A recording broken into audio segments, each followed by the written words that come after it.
stay scary.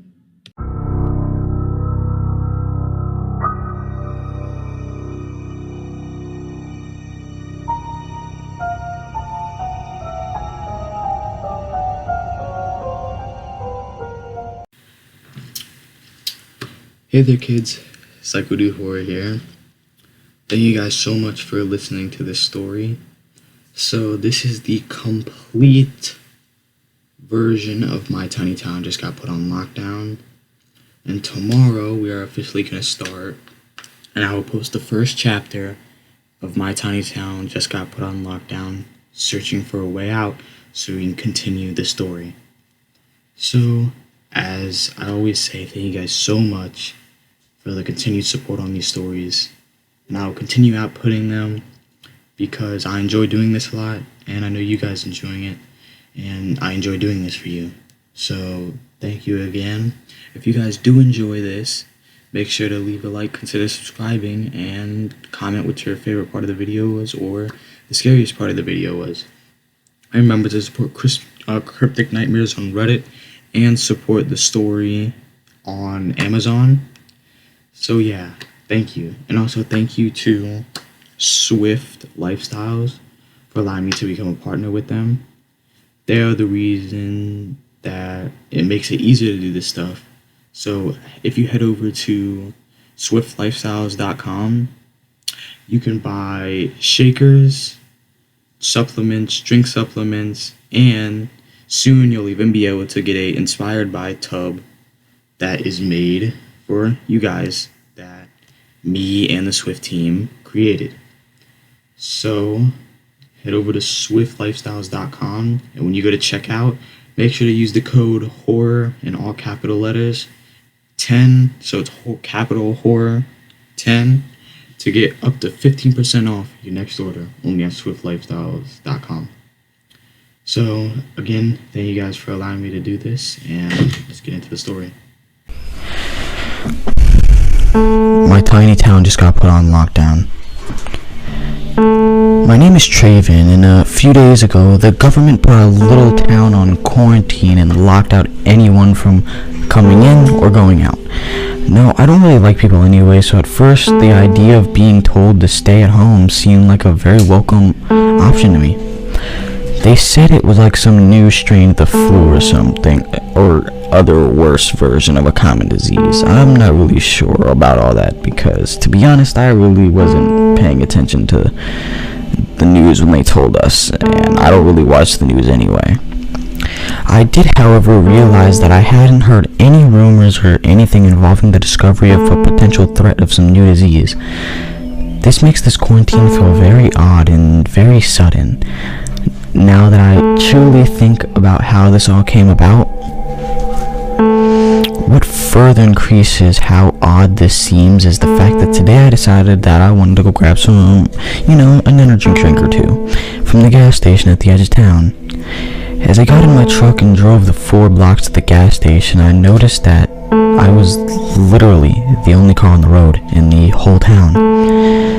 Once I got to the gas station, I saw military vehicles blocking off the roads in town. Let me be a little more specific. There were 2 Humvees with roof-mounted 50 cal machine guns, but no troops, just the vehicles. I park in a spot as close to the gas station door as I can. This was easy in a complete vacant parking lot. I get out and try to go inside. Maybe I can ask the cashier if they know what's going on. This thought suddenly faded as I walked inside the building to complete silence and emptiness. Now, I don't mean it was some strange void when I walked into as I opened the main door. What I meant is there was no music, no chattering, and absolutely no people anywhere. Not really sure what to do. I finally decided to grab the drinks I came here for, let the $5 bill on the counter loudly announce to apparently nobody what I was doing, and then left back out to my truck. Once I got back in my trunk, I set my drinks in the passenger seat, turned the engine on. I glanced back over to the military vehicle sitting there in an attempt at the roadblock, and that's when I first noticed that just beyond the Humvees was a curious dense fog, blocking out my view of anything past maybe 10 feet from the vehicles. So from where I was in the parking lot, I guess there was maybe an eighth of a mile worth of visibility. I decided to drive over to the roadblock. Maybe I could see the soldiers sitting in the vehicles and ask them if they were able to give me any information about what's going on, or maybe the severity of whatever disease they told us was going on.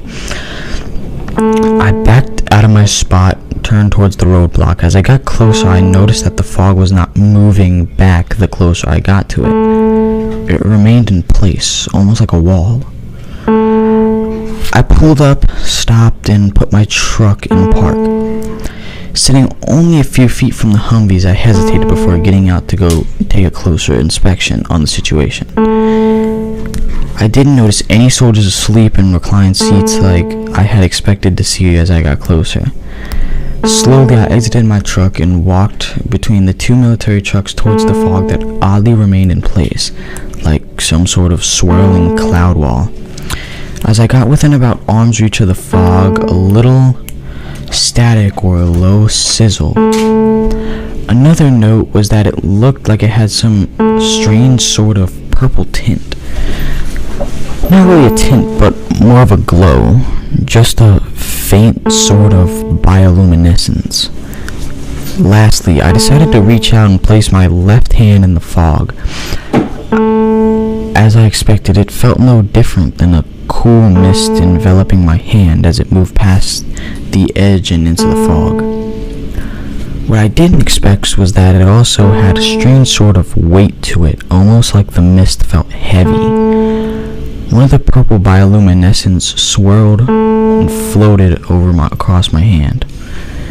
Not feeling any different than the rest of the fog, but visually I watched it happen, and it caused me to quickly recoil my hand, thinking, okay, now I have a crazy story to tell my wife when I get back to the house. I guess that now is as good as the time to explain a little more about me and my situation as this event started. I live in a small, and I mean small, town. The total population of our town is maybe 800 people. To be honest, I feel like they include pets in that count to make it just sound bigger. The size is maybe 10 blocks by 12 blocks. It's one of those towns you can hold your breath and make it all the way through town as you drive through. We have two gas stations next to each other on the edge of town. A video game arcade, a hardware store you can't walk into because its owner is an old hoarder. So if you need anything, you have to tell him what you need and let him search the building to find it and bring it back out to you, and you to pay for it. Cash only, as you could expect. No grocery store or any other types of stores, yet we did manage to end up with a McDonald's in town near the gas stations. I live about a block away from our town circle in a 2-story house with my wife Grace, 2 dogs, and 2 young daughters, an infant we named Izzy, and a 2-year-old named Addie. Don't worry about us with this quarantine business. We should be good to go. We got a freezer full of meat, lots of water, and non-perishable food stocks in the house. And now that you have an idea of how we are entering this whole ordeal, I'll get back to my story. Still standing there a mere few feet away from the fog, I looked back into our small little town and noticed that there was no fog at all any closer to the center of town than this.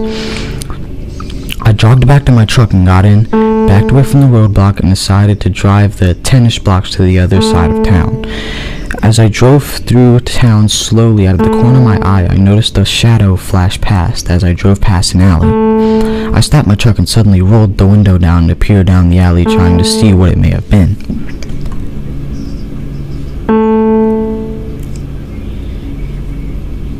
After about a minute and seeing no further movement, I rolled my window back up and continued toward the other side of town. Still moving through town, looking both ways down each intersecting street, I remained the only vehicle in the whole town.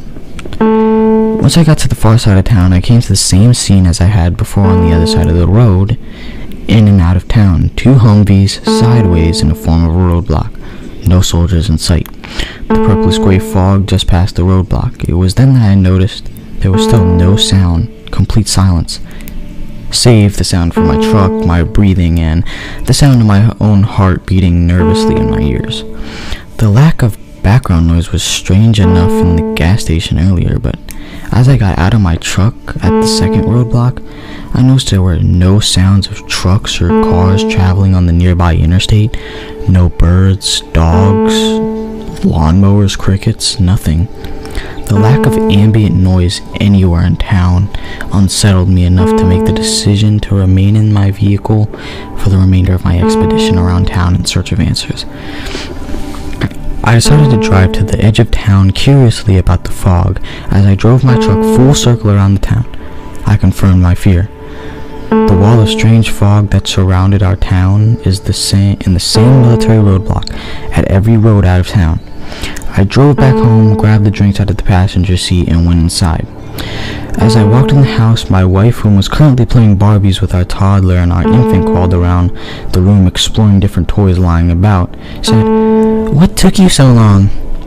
Just then realizing that all my exploring of the situation in the town had caused my short trip to the gas station for drinks had taken nearly an hour.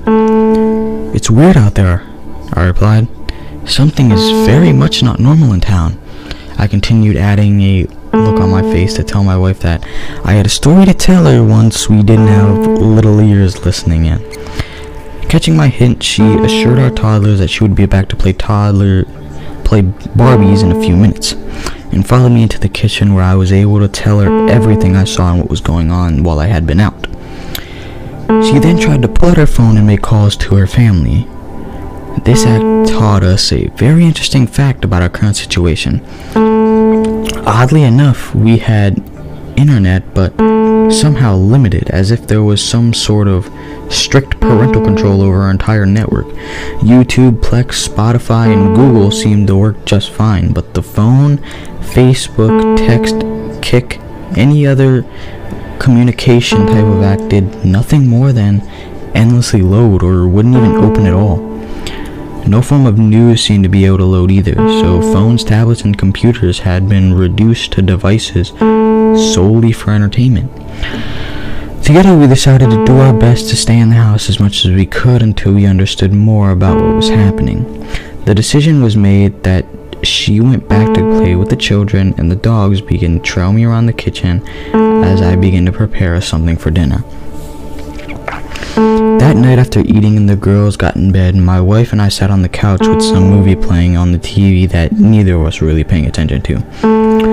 While we talked about some things we had noticed while glancing out the window during the day, and wildly speculated as to what we thought was really going on. After a while, and once the movie that we weren't even paying attention to finally ended, we decided to go to bed.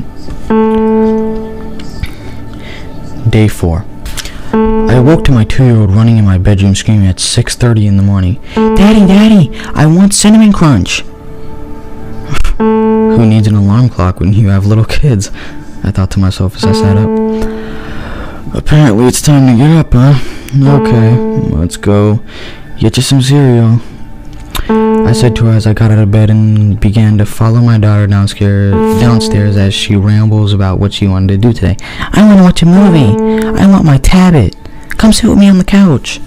As we got to the top of the steps, on our way down to the kitchen, our littlest lets out a cry announcing that she was awake now too. I told my 2-year-old that we would do one thing at a time and that I'd meet her downstairs after I brought her little sister to my wife so she could nurse her. As I dropped off the youngest to my wife and head back out of my room to get breakfast ready for our other daughter, I hear her yell to me at the top of the steps again, "Please make coffee, and strong." "I'm on it," I replied as I walked down the steps. As I reached the bottom of the steps, my jaw dropped as I felt fear rise in the back of my throat. I yelled to my wife to get downstairs and see this. Soon I hear her moving upstairs, making her way with our daughter to the top of the steps and making her way down them. By the time she got to the bottom of the steps, I had moved over to the window on the far side of the room. "What the fuck?" she exclaims as she hits the bottom of the steps. Looking out the window, that fog that I saw yesterday had crept into the town. It swirled outside like the panes of glass.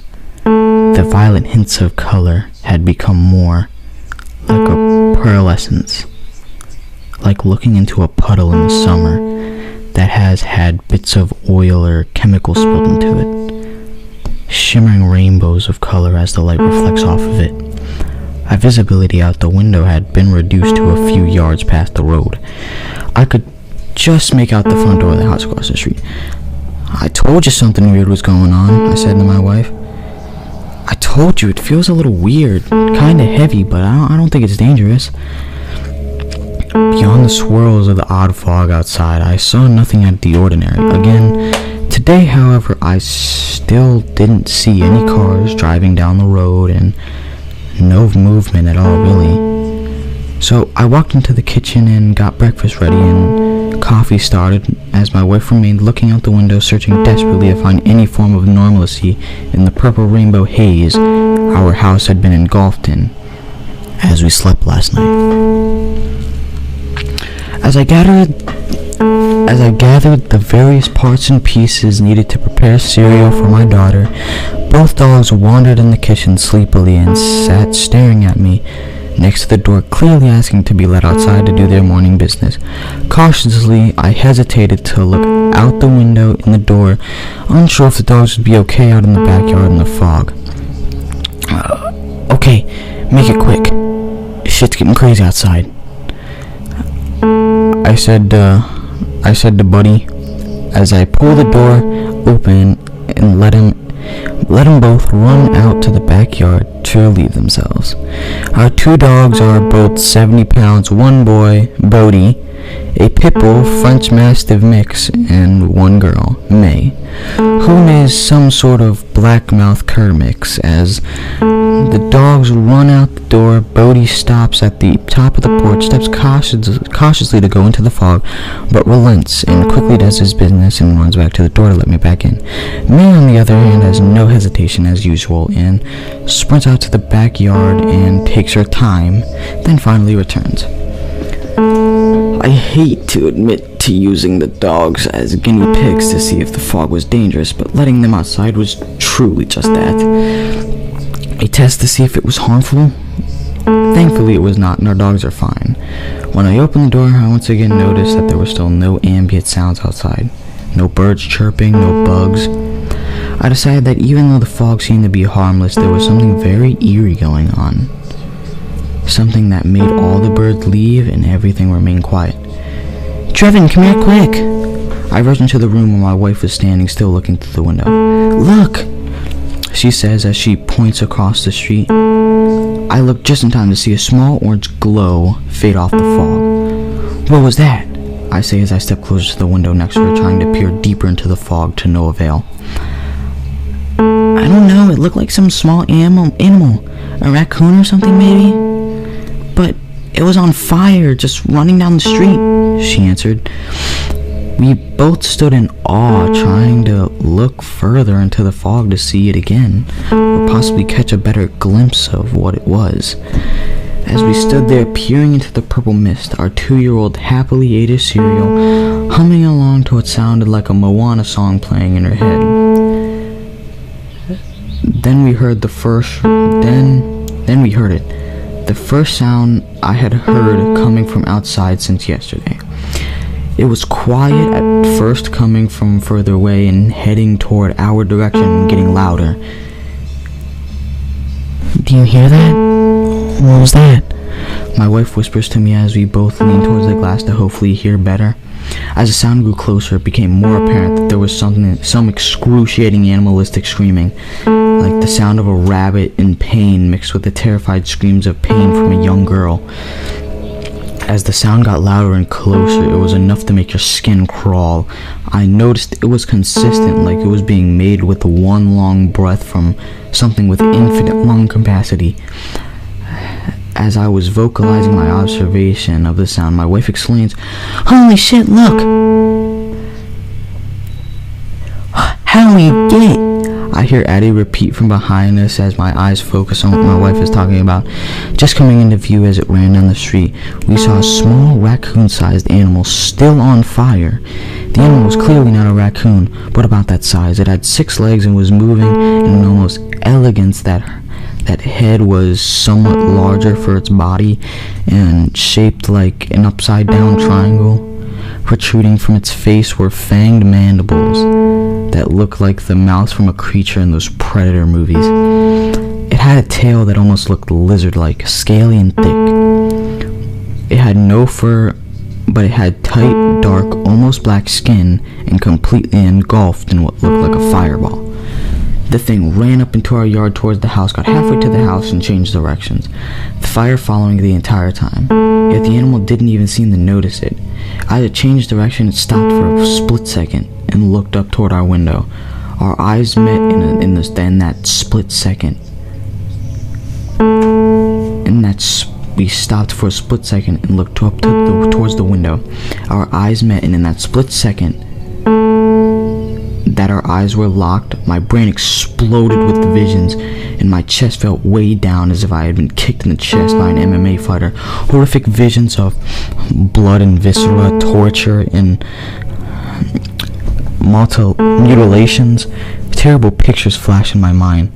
So many and so quickly I could never describe each one, instantly causing my head to ache and nearly caused me to collapse to the ground. As quickly as it happened, it broke eye contact and skittered off down the street. "What happened?"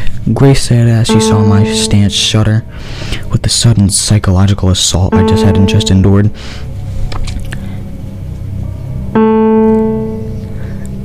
"That wasn't making noise," I said, ignoring my wife. I said, ignoring the question my wife had just asked and not knowing how to even explain what I had just experienced. To this, she realized I was right and turned back to the window, just as another orange glow began to appear from the fog. This time, it was making the guttural screams that pierced our ears and almost hurt my heart to listen to. As it came into focus, it was a man, tall and extremely thin, no hair, very unusual facial features, and it looked like the skin was melting off his body.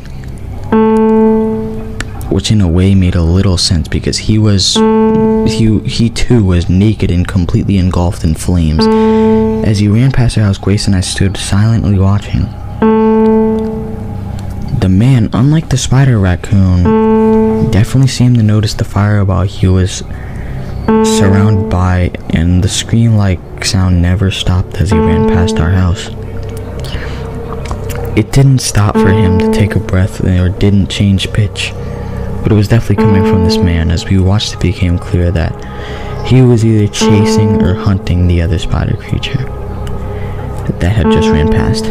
He, however, didn't run into our yard but continued straight down the street in the direction of the other animal. As he began to get far enough to fade from view into the fog, Grace broke our stunned stance. How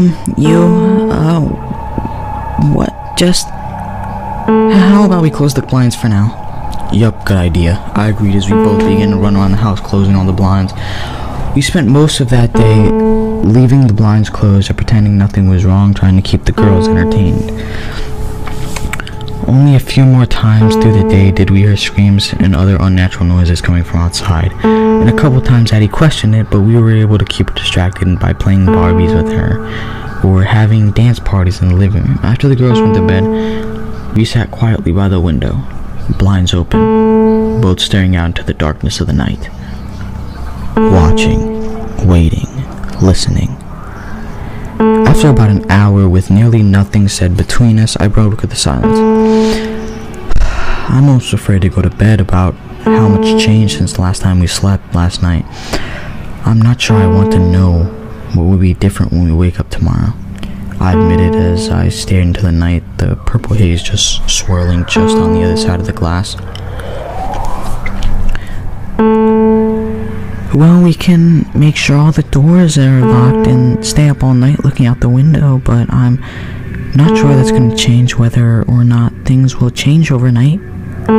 Grace replied, taking her turn to be the voice of reason. Yeah, you're right. Let's go to bed, I said. Getting up to check the doors, as I approached the front door to check the lock, I heard another distant animalistic scream emerge from the fog, almost as if it had to remind me that this was far from over. We moved from my main floor to the upstairs, checked on the girls, and lied down, still both awake for the better part of another hour, lying in silence, just listening to anything coming from outside.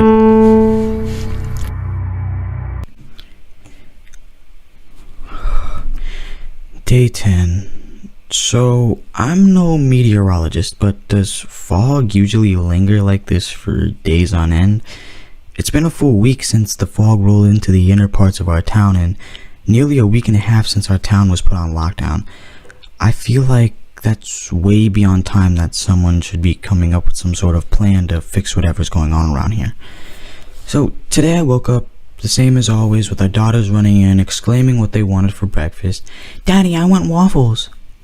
As I walked downstairs to throw some waffles in the toaster, I glanced around outside and noticed the now familiar shimmering purple fog outside, almost completely unchanged over the past week.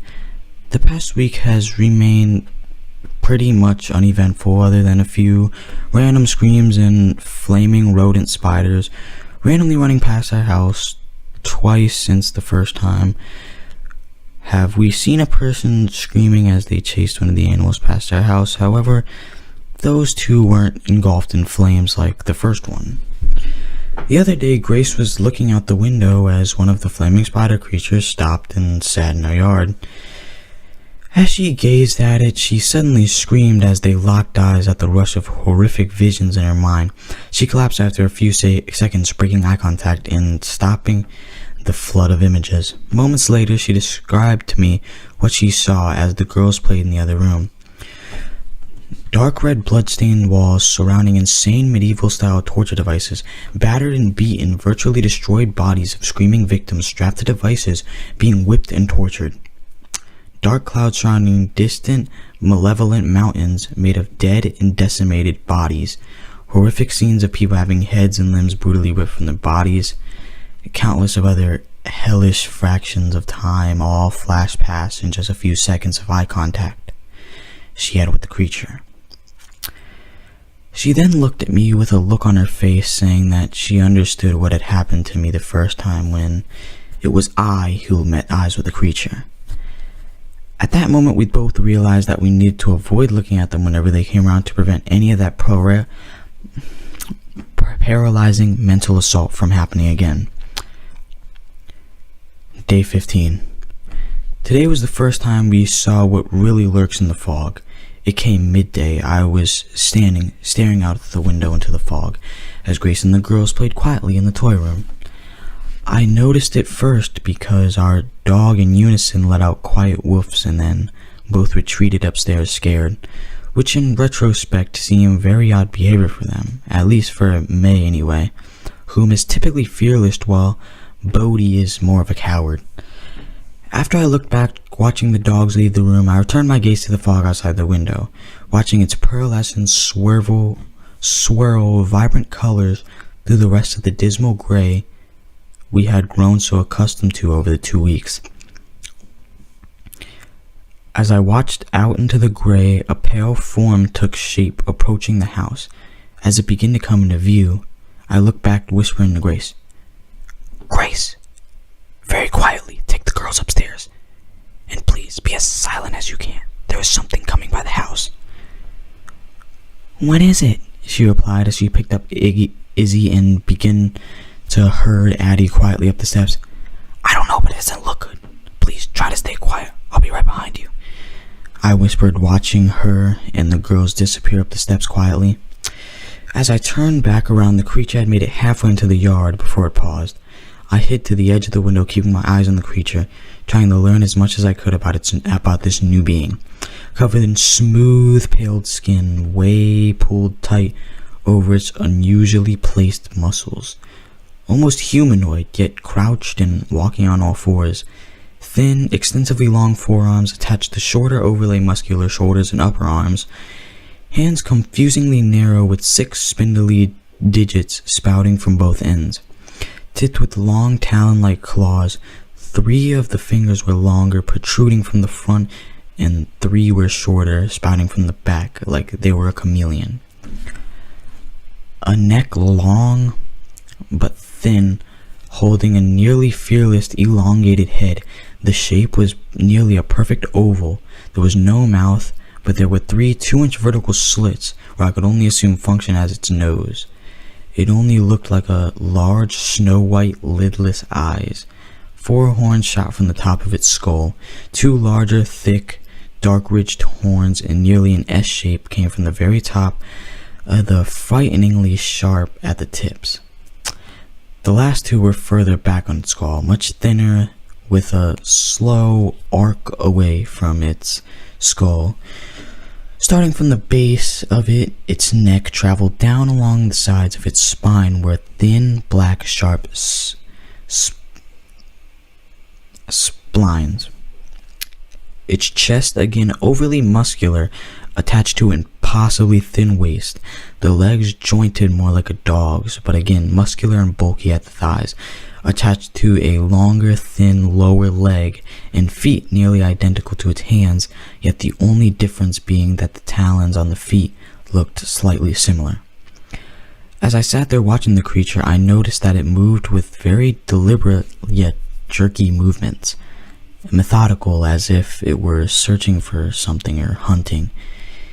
Even with no mouth, I could hear it making clicking noise as it swept its head around. Just as I thought to turn or retreat up the steps, the creature jerked its head, focused on something in the distance. From its rib cage, 4 slits opened like a shark's gill, and it let out a guttural screech that stabbed pain into my ears and piercing my brain with horrendous torment. Yet I couldn't move to cover them for fear that the creature would notice me. If I moved at the edge of the window, it surely would see me. Only after a few seconds, the sound of the creature caused me to feel like I was going to pass out. Then the sound ceased, and the creature yelled a purple-gray cloud from its gills and then bounced away from the house at an insane pace, disappearing from the fog. The second it was no longer in view, I held my hands up to my ears, winced in pain, before I turned to run upstairs to tell Grace what I had seen. That night we gathered everyone in our bedroom to sleep and grabbed all forms of weapons we could find in our house. Sadly, nothing I kept around the house would be that effective. We had kitchen knives, we had duct tape, 2 dowel rods, 1 baseball bat, and a young adult bow with no arrows. The girls had no trouble, as well as the dogs, but for Grace and I, it was a very sleepless night. We lied awake, whispering back and forth, trying to concoct a plan, knowing that we had very limited options, not being able to leave the town, and now not knowing how many of those creatures there are that are out there. And if there are others we haven't seen yet, our food supply is starting to dwindle. We probably have enough food for maybe half a week, but we may need to venture outside the house to see what we can find. I wonder how others are doing in the town. I wish we were friends with, or at least talk to, our neighbors more. Day 17. It's been 2 days since we first saw the creature. We've seen them wandering past our house a time or 2 since, and we have hidden each time we noticed them, but we have no new contact with our neighbors, and as our food continues to grow low, we decided that I'm going to cross our backyard and either talk to our neighbor or search their house for supplies. After what seemed like hours, yet only being about a minute or 2 staring out into the fog from the back door, just looking and waiting for any movement, any noises, nothing came, signaling that it was safe, and as safe as it could be for me to venture out into the fog. My journey wasn't going to be very far out the door, down the back porch steps, maybe 30 yards to our privacy fence, then another 20 yards maybe to get to my neighbor's porch and back door. It was the best route I could think of.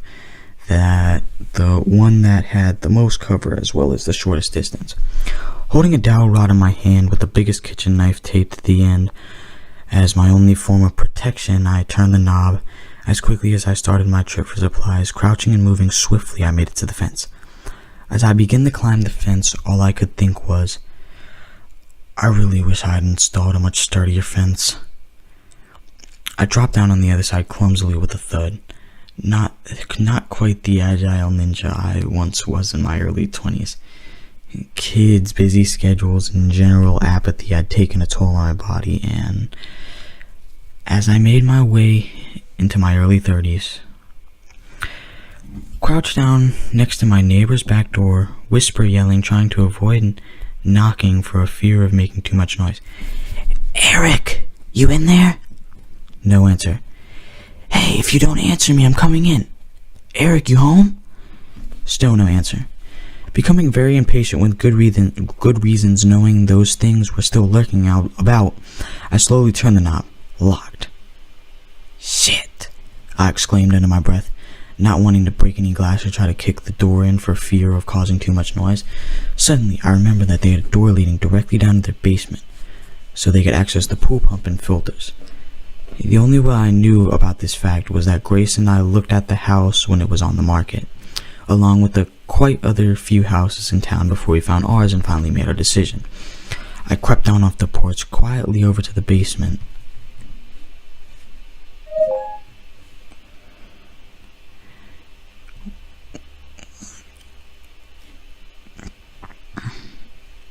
I crept down off the porch and quietly over to the basement door as I tried the handle. The knob turned and the door swung open into the house. Success. Not sure why, but at that moment, instead of going into the house, I left the door cracked open and decided to check the garage first. I snuck over to the garage door, and to my surprise, the door was unlocked as well. I walked in to find a pretty typical garage, various law equipment all stored in very specific spots to make sure there was enough room left to park one of their two vehicles inside. I searched the benches and cabinets looking for anything that could be useful. I kind of expected that I would find a freezer full of extra food similar to what my dad, but there was no freezer, sadly. There also wasn't much that I could find while I was in there. I did, however, find an adult compound bow in a camo case. That's all well and good, but it's useless unless I could find. Yes! I thought and then exclaimed mid-thought as my eyes spotted a small bundle of about 10 arrows sitting in a case over the corner of the garage. I walked over and pulled one out. No tip. Shit. I said, disappointed. I decided to grab them all anyway. Worst case scenario, I could sharpen the ends as if they were as they were.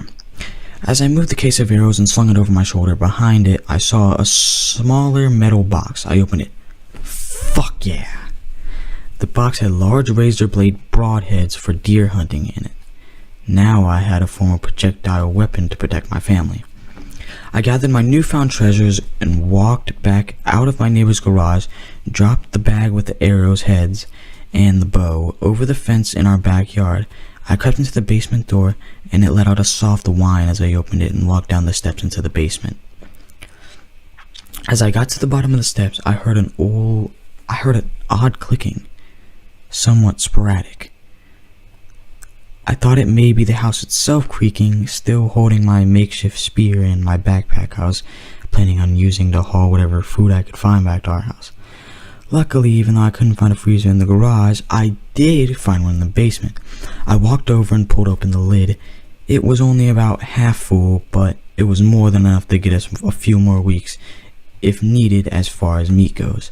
I loaded a good amount into my backpack and left the rest thinking I could come back later if needed. The power was still working perfectly, so I saw no problem leaving the rest of the meat safely in the working freezer. I thought I should check the rest of the house for more non-perishables and probably some evidence that my neighbors had been out of town during the beginning of this. As I walked to the steps up to the first floor, I noticed two very unsettling things. The first being an all too familiar smell of rotten meat. I really hope they just left burgers on the table and let them go bad. I thought to myself, knowing deep down there was probably no way that was truly the case. The other thing I noticed that some of the fog seemed to be inside the house. I hadn't seen it obviously being in the basement, but as I got to the steps of the first floor, it became much more obvious. I climbed the steps cautiously and quietly, slowly moved around the house until I found the pantry. I filled the rest of my bag with as many useful cans of food as I could. With the bag getting heavy, I was ready to leave when I heard it. Something moving upstairs. Shit, they must be home. But why didn't they answer me? I thought, setting my bag by the basement steps and moving to the front of the house, still holding my knife on a stick. As I got to the living room, I realized something was very off.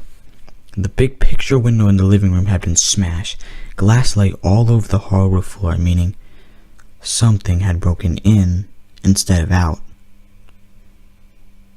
This was the reason all the fog had been able to pour into his house. As I made my way past the glass to steps leading upstairs, the smell kept increasing, becoming more and more nauseating. I crept up the steps, my blade leading the way. Doorways on either side of a narrow hall met me as I reached the top of the steps. I moved slowly, as if to be silent as I could, and moved my way down the hall. First bedroom door, empty. Typical child's bedroom. Room across the hall, again, empty. Home office, but it had been turned upside down, destroyed. Further down the hall I moved. Third room. I froze. It was a bathroom. On the floor lay Eric's wife, looking like she had been dead for days now.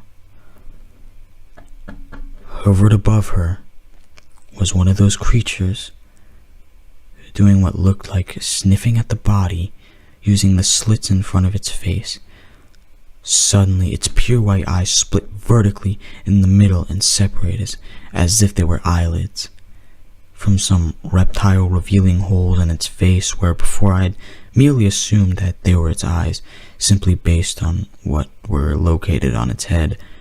From the holes came two praying mantis-like arms, reared back towards its horns and plunged into the dead body lying beneath the creature. It made its clicking noise again as it fed on the corpse. The protrusions from the front of its face had been hollow because it had looked like the creature was drinking her from inside, using them like demonic flesh straws. I began to step away as I saw the creature open the gills from its ribs and release more of the purple fog into the air. Then the floorboards creaked. The creature ripped its flesh straws out of the corpse and turned its head to me. My eyes widened and the only thoughts screaming through my skull were, "Oh shit." The creature let out its piercing screech, causing my ears to hurt, my bones to vibrate. It lunged at me, dark talons flying towards my face. I fell back, raising my makeshift spear up as I fell. The creature's talons ripped into my shoulders, both front and back, as its weird hands clasped around my arms. The blade of the spear stabbed into the creature's chest, but didn't plunge very deep before the duct tape was left just holding a dowel rod. Pinned on the ground by the creature, it moved its head closer to mine, struck at me with the needles coming from my eyes. They both made a thud and splinters flew up. I just had enough movement to dodge, and after they made contact with the floor behind my head, it clicked at me ominously as it reared up for another strike. The creature surprisingly wasn't very heavy, so I took a split second as it reared to move my arms and throw it back away from me. As I threw it, I tried to strike it again, hitting but nothing but air as it flew back. The claws ripped from my shoulders as it flew through the air away from me. It landed back on its hands and feet and immediately jumped at me again. As it came at me, I lifted my legs, making contact with its chest. It came down on my foot, bending my legs almost as if adding pressure to the spring. Just before it went to kick away, I reached up and grasped my handles of my knife still embedded in its chest. I kicked the beast away and off to the side, trying to aim at it aim into a room, hoping to close the door behind it and run. As I kicked it away with my hand on my knife, I pulled it from the beast's chest. It almost made it through the door, but it had hit sideways and dropped to the floor just by the side of the door frame. I just had enough time to scramble to my feet, and as I did, it immediately lunged at my face again. I ducked just in time and slammed the knife into its rib just as its gills were. At the time, I buried the knife all the way and the creature shuddered and let out an excruciating screech, letting me know that I'd heard it. I didn't leave the knife in this time. As I backed away from it, I pulled the knife with me after I truly heard it, to slow down its attacks to become more melodic. With my other hand, I grabbed the dowel rod from the floor. Now having a knife and a club, I felt I might be actually able to win this fight. My shoulder burned with pain from its talons having whipped through my flesh. I swung the club and it backed up for a split second and lunged at me as I finished my swing. I stepped and pressured myself against the wall on the hallway as an attempt to dodge, which worked for the most part. I still caught a talon in my hip. I spun around and swung the knife blindly, lucky me making contact and chopping off one of its face needles and half of the other all in one swing. This clearly did some major damage to it, because without those it seemed to lose any form of coordination. It began stumbling and tripping over its own feet. Its attacks became very sorry attempts. This made it very easy for it to lunge in and drive the knife directly into the slits in its head. As the knife drove into the creature, it almost instantly went limp. As it lay on the floor, finally lifeless, its gills opened up again and released a large amount of purple fog into the air. As I saw this, I quickly made my way back downstairs, grabbed my bag, went down to the basement, past the freezer, out the back door. I hurried, put all caution about being quiet aside, tossing the bag over the fence as well as the dowel rod and knife. I moved a few feet down the fence before I climbed over because I fell and really didn't want to fall on the knife. I was already in enough pain and I didn't want to add to it. I grabbed all my bags, my shoulder and hip hurting especially with all of the extra weight. I carried it all the way back to the back door where Grace was waiting for me and opened the door as I got close. As I came through the door, I dropped my bag and embraced my wife in a hug, letting her know that shit had been crazy, but it'd be okay and that I love her very much. And then I collapsed on the kitchen floor exhausted. Grace moved all the bags and did her best to drag my passed out body into the bathroom, stripping me down and laying me flat on the floor while I remained passed out. She cleaned and sterilized my wounds. She then grabbed first aid kits from around the house and a small sewing kit. And with needle and thread and limited knowledge about how to make medical stitches, she used her phone to play a few tutorial videos on YouTube while she followed along and sewed me up the best she could. She then wrapped bandages and gauze over her work, made me comfortable, and let me sleep. I woke up in pain around midnight, forced myself to get up off the floor, looked in the mirror and the medical treatments I had received. I took some ibuprofen and made my way upstairs to the bed where my family were. I woke Grace as I walked into the room. I kissed her and told her thank you. I lied down next to her and fell back into a deep sleep.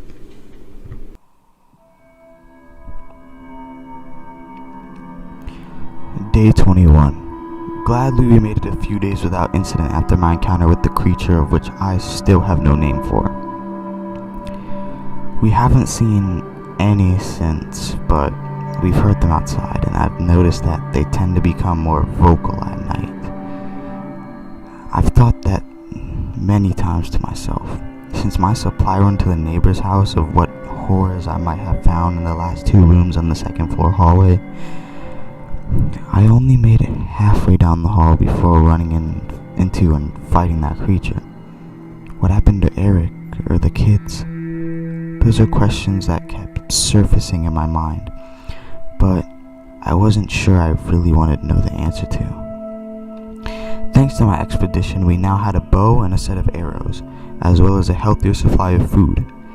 This, however, was only a temporary solution in mind for one reason that I knew, and pretty much shit bow, having very little practice with one. I also knew that we really kept staying here. I knew it. We really couldn't keep staying here. I knew it, and Grace knew it. We had to find a way out of this town and somehow more secure. But how? My truck isn't strong enough to push the Humvees out of the way, and there isn't enough room to go around them. I sat on the couch with Addie as she played on her tablet. The girls have been so well behaved during the whole ordeal so far, and I'm thankful that that even though they don't really know what's going on, they're listening very well and being quiet when we need them to be for their safety. The dogs, on the other hand, have been acting almost completely oblivious to what's going on, except for a few key moments when they have barked when we needed them to be quiet. Thankfully, they haven't caused any huge problems, and we've been able to quiet them down quickly. Just as I was thinking that, I hear Grace whispering from the other room. "Trevin, the front door! Bring me Addie!" I shot up and grabbed Addie, carrying her to Grace as she moved the girls upstairs. As I handed her Addie and turned to the door, I saw what she was signaling me for. One of the creatures had made it on our porch and was pacing around. I moved to the kitchen, grabbed the bowl at the top of the fridge along with a handful of arrows, having the tip screwed on previously in preparation. I moved up to the front door and unlocked it, opening it while the creature was on the far end of the porch. I backed up about 10 feet and took a knee, knocking an arrow and drawing it back, aiming at the opening of the door.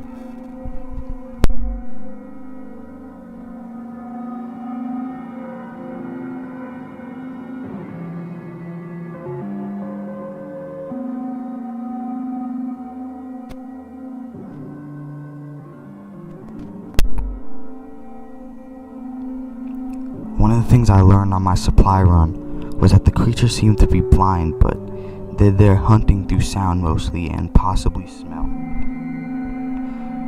As long as I was very quiet, I could at least get one shot off before it knew I was there. I sat in silence, bow drawn. The creature slowly walked towards the doorway and stepped past the threshold. I clicked my tongue, and the beast froze and focused its head directly on the sound, directly at me.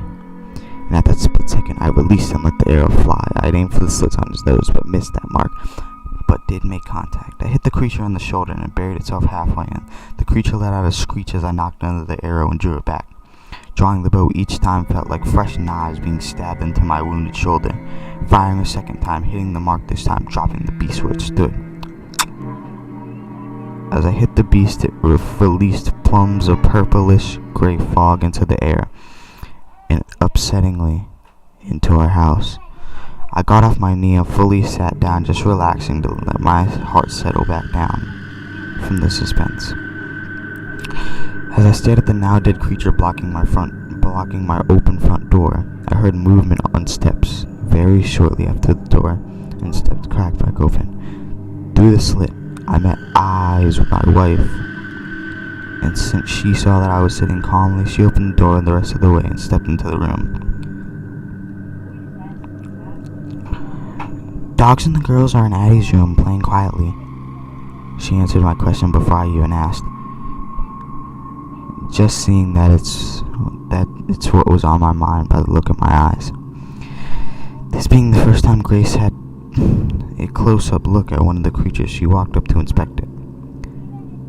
"Is this just like the other frog lurker that you fought over at Eric's?" she asked as I knelt looking down at its unusual form. "Yeah, it looked more ready for it this time though," I confirmed as I began to stand back up. "We need to move that body up." "Holy shit!" Grace interrupted me as he grabs one of the arrows, prodding from the frog lurker, ripping it out as she runs back towards me. She covers half the distance between us before I see one of the raccoon-sized flaming spider creatures run through the door towards us. I kneel to grab another arrow lying by my side on the ground as it jumps at me. Grace swings the arrow in her hand and connects with it, not doing much damage, but hitting it hard enough to change its course midair so it wouldn't hit me. Grace took 2 steps back, grabbing the shaft of the arrow in both hands. It was essentially a sharp stick, but she knew that, but it was better than being completely unarmed.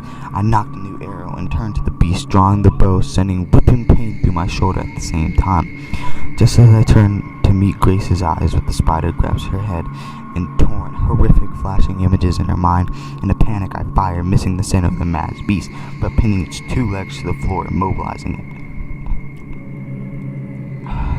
It lets out a guttural scream, and it switches its gaze towards me. I try to look away, but I'm too slow, and our eyes meet, sending pictures of torture and gore through my mind, like a mental tsunami crashing through an ocean-front city. As I become stunned, Grace was released from the creature's mental assault. She recovered quickly and lunged at the creature, bearing an arrow in its hands into the back. The creature broke eye contact with me and let out another scream of anguish. Grace scrambled to her feet and backed away from the creature, and we both realized that what we thought were flames were nothing but orange bioluminescent hairs. They were nothing more than an illusion. At the very convincing, but nevertheless an illusion. I ran to the lurker in the doorway and ripped my last arrow out of its face. Knocking it, peacefully drew back the bow, took aim, and fired. The screams of the creature suddenly stopped as the arrow pierced its neck, just below the skull, ripping through its throat and killing it. As it lies dead, Grace and I, breathing heavy, met eyes. Maybe I'm not as shit as a bow as I thought, I said, dropping the bow to the ground and walking over to Grace, who was clearly still tense from the battle. She wrapped her arms around me, slowing her breathing, and whispered, "What the fuck is happening?" "I really wish I knew," I replied. "We need to get these bodies outside and get the door closed so we don't let any more of that fog in," she said as letting go, and I began pulling the arrows out of the flame spider. So far we hadn't noticed any actual problems with the fog other than its odd nature. It didn't seem to be dangerous in any way. That being said, I fully agreed with her and didn't really feel like taking any chances with it.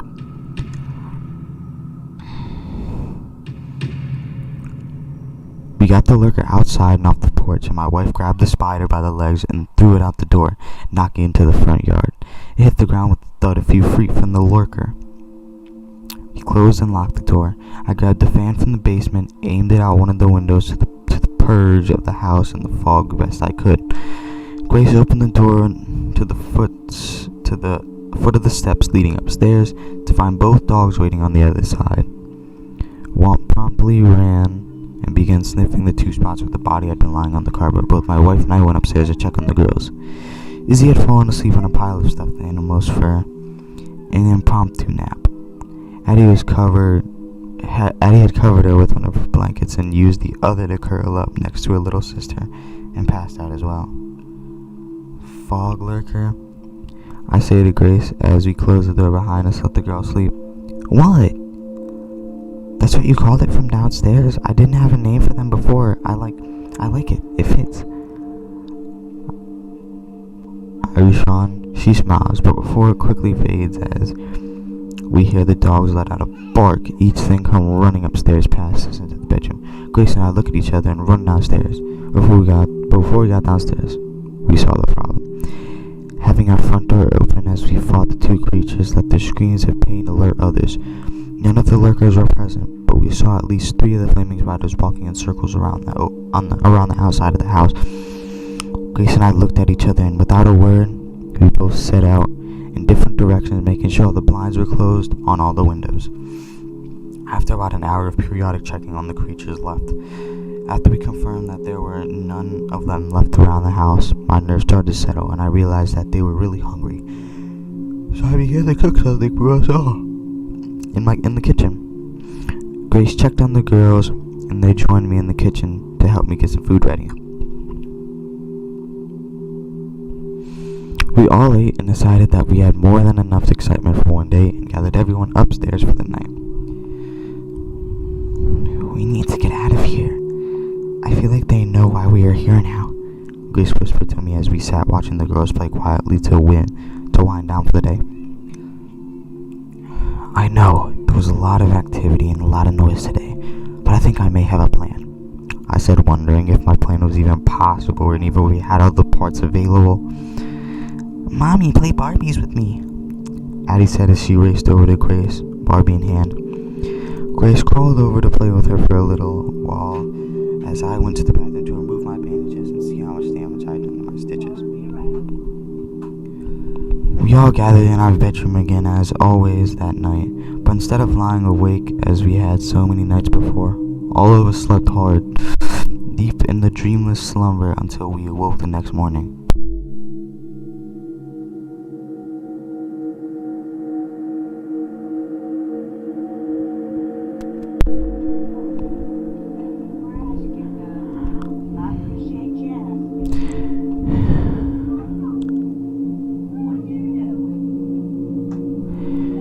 Day 22. After we got Addie and Izzy settled for breakfast, Grace asked me about what the details of my plan were.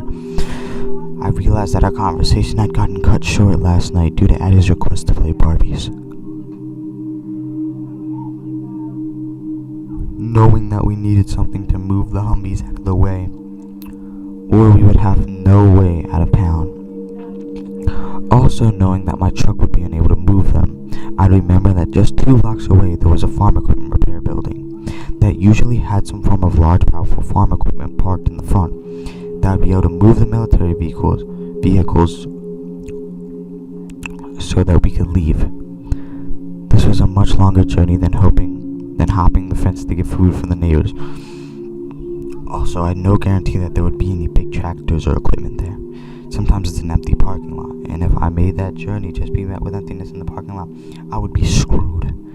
Not to mention if I were able to get the thing started, if there was something there would be so many unknown variables, yet it still seemed to be the only viable option. Why don't you just take the truck and drive over there to see if there is anything there? Grace asked with considerable insight. I thought about that, but I don't want to draw any more attention to myself before we are ready to go. You know the truck is kind of loud, I replied. For this plan to work, I'm going to have to get over there. Start whatever I can find as a bulldozer. Move the Humvees out of the way. All while you gather all the supplies you can, get the dogs and the girl loaded in the vans, and meet me at the roadblock to get us out of here. That's a lot of steps, and a lot can go wrong, she said.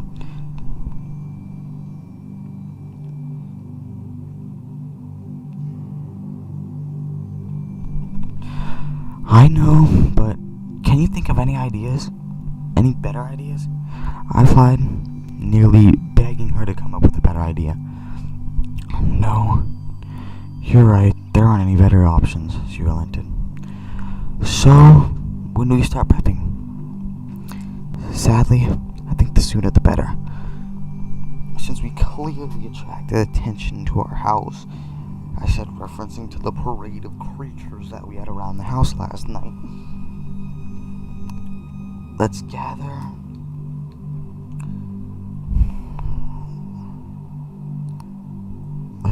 the stuff up from the house tonight. We can try to get out of here to the van in the morning. It seemed like I see them walking around at least throughout midday, so that's when we will plan to go. She nodded in agreement. The rest of the day went rather quietly.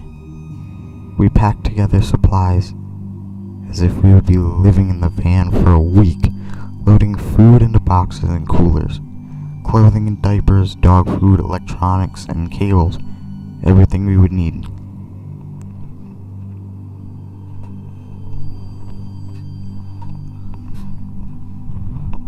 We moved everything to the back door in preparation for executing our plan, with tension high and nerves rattled in anticipation for how the plan would play out tomorrow.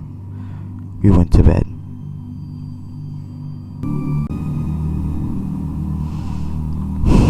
Day 23. We spent the morning letting the girls play in the toy room as Grace and I carefully and quietly loaded the van up with our pre-packaged supplies, working in silence as we both felt the tension from the impending trial we were soon to be experiencing. The dog watched inquisitively as we moved the bags and boxes from the house to the van. I could tell they were beginning to get excited at the sight of thinking we would be going for a car ride. Every time we came back from the house, Bodhi would begin wagging his tail and alternate his glancings from me to the leash hanging by the door. "Soon, Bodhi. Just relax, poopy face," I said to him as I patted him on the head, coming in for the last time. He trotted off and found a spot to lie down near the girls playing. May, on the other hand, continued to follow me around the house for the next 20 minutes, insisting that it was time to go for a ride. We ate lunch, and as we finished, Grace and I met eyes silently agreed that it was time. She gave me a hug and a kiss. We told each other that we loved each other. I grabbed the bow, inspected it to make sure that it hadn't been broken in any way, put all the arrows I could fit in a bow-mounted quiver, and walked to the front door.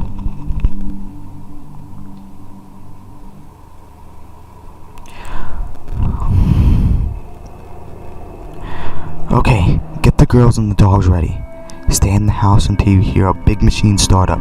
Then get them in the van and meet me on the east side of town closest to the interstate," I said as I turned the handle to walk out the door. "Please be careful," Grace says as I walk out the door.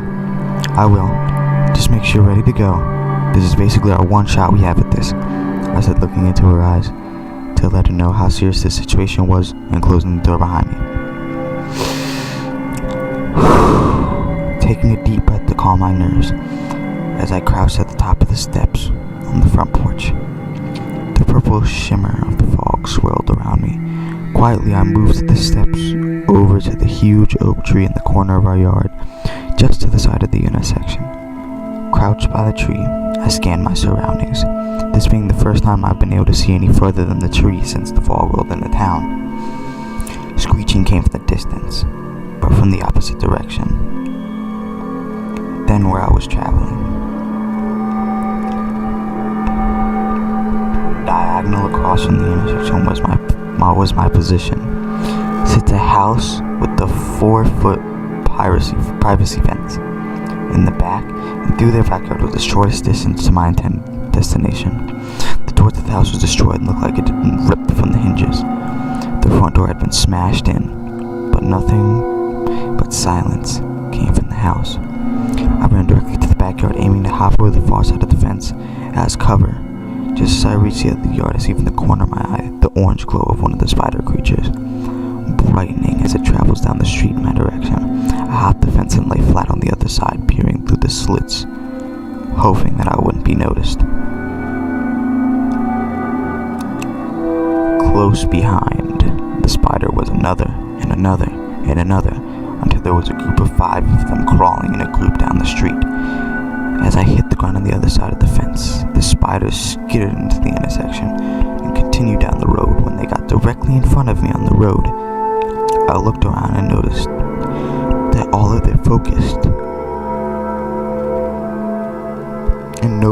my focus on being quiet and watching for the spiders travel towards me, that had caused me to ignore the fact that the neighbor's big black dog had been lying next to me, mangled and violently destroyed. It had been clearly killed and sucked dry by one of those lurkers and left in the hollow pile of fur and flesh to rot in the yard. I grimaced at the sight, hating to see the dog torn to shreds like that. I waited almost a full minute after the creatures had skidded off before I moved. As I got to my feet, or more a crouched position, I decided, after seeing the creatures move in almost a patrol around the town, and I should be more prepared. As this thought blazed through my mind, I snagged an arrow, nocked it, and readied it to be drawn and fired if I ran into trouble.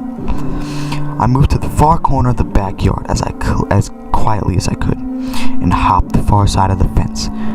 I had 2 open backyards and a fence left to go. I would be at my destination. There was very little cover between where I was and where I was going, but nevertheless, I had to get there. In the first backyard, there was 2 trees, both which were way too young and small to be able to effectively hide behind.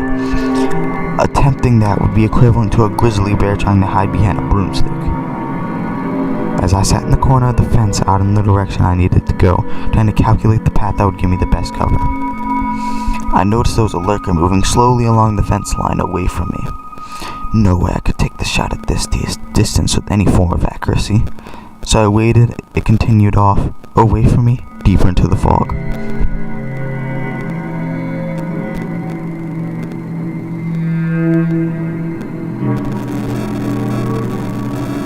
Just as I took my first step across the next yard, a single spider came skittering perpendicular to my path and stopped directly in front of me, merely 15 yards from me, facing in the same direction that the lurker had gone. And now that I think of it, the other spider creatures were traveling in the same direction as well. Are they being drawn over here or something? I thought to myself as I drew back the bow, taking aim at the spider. I wanted to be ready to lose the arrow instantly if it began to turn in my direction. It released a perfect shot right in It's that perfectly motionless in front of me. Getting impatient, I held my breath, fine-tuned my aim, and released a perfect shot right in the center of the mass of the creature. I quickly grabbed and knocked into the arrow, not knowing that I'd killed it. Without a scream or a screech, the spider slowly wobbled and fell limp on the ground. Staying low and fast, I moved across the first yard, stopping only to retrieve my arrow from the spider, and moved quickly into the second yard toward the fence.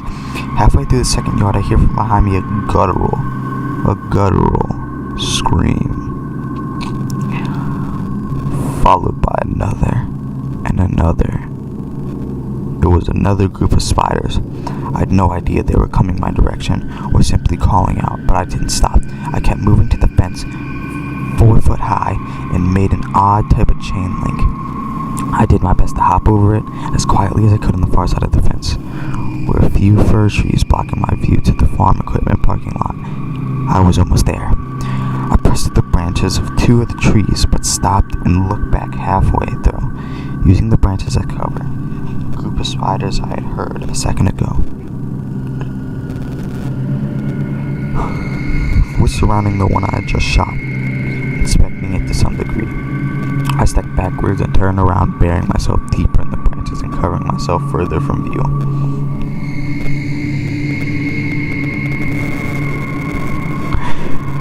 When I came out the other side of the trees, I was met with a beautiful sight that I had seen in weeks. Before me sat a massive red tractor.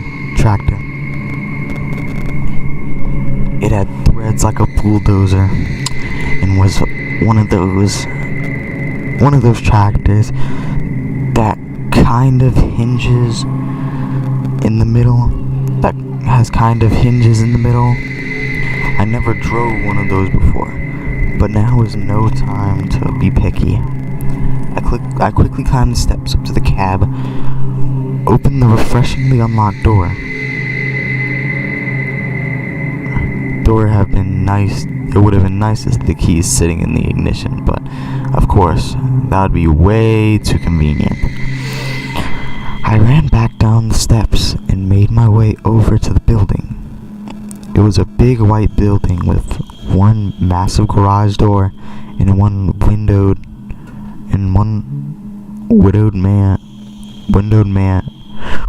man door.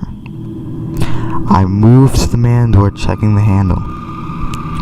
Shit, locked, I said under my breath. No time, no choice. I'm going to have to break the glass. I searched the ground and found a chunk of broken equipment about the size of a grapefruit. I pick it up, and just before I throw it through the glass, the thought shoots through my mind. Damn it, this is going to be so loud. Crash! The glass shatters as the cement disappears into the darkness of the building beyond the door. Seconds later, I hear a screech in the distance coming from a lurker. Shit, hurry. I think to myself as I search to unlock the door. open it and flick on the lights. Oh, this was a terrible idea. I have no idea where they would keep the keys in here. I think as I scramble around the building, looking through drawers and cabinets, I hear another screech from a lurker, only this time it came from just outside the front door of the building. I looked toward the door. Fuck, I left it open. I whisper to myself. I knelt down, drawing the bow, aiming it at the open door. Just as the lurker approaches in the doorway, I noticed a small white cabinet behind the cabinet door labeled keys.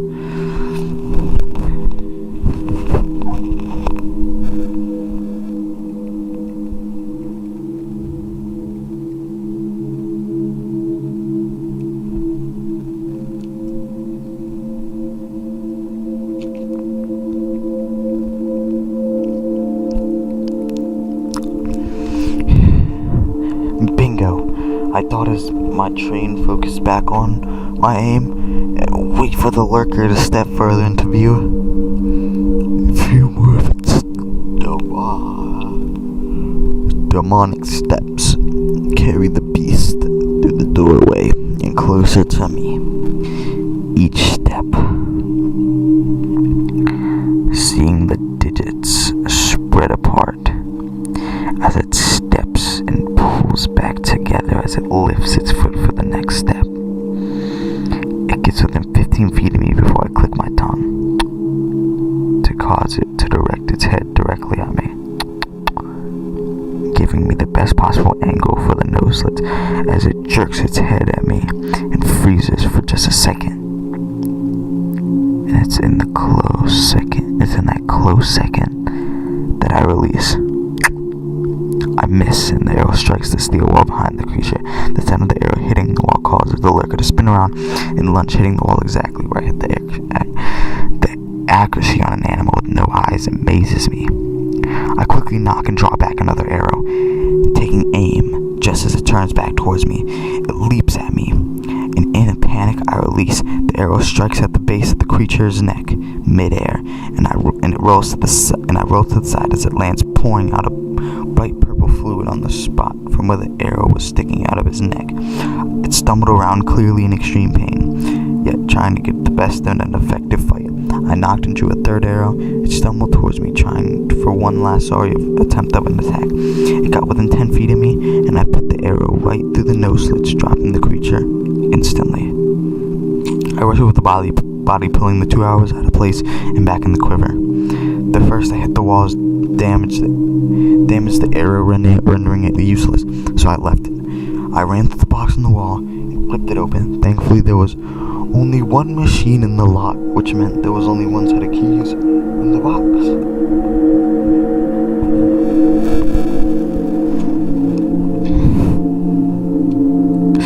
I grabbed them in a rush and paused, slowing myself down. I slowly peered at the doorway, checking for any other beasts coming our way. The coast looked clear,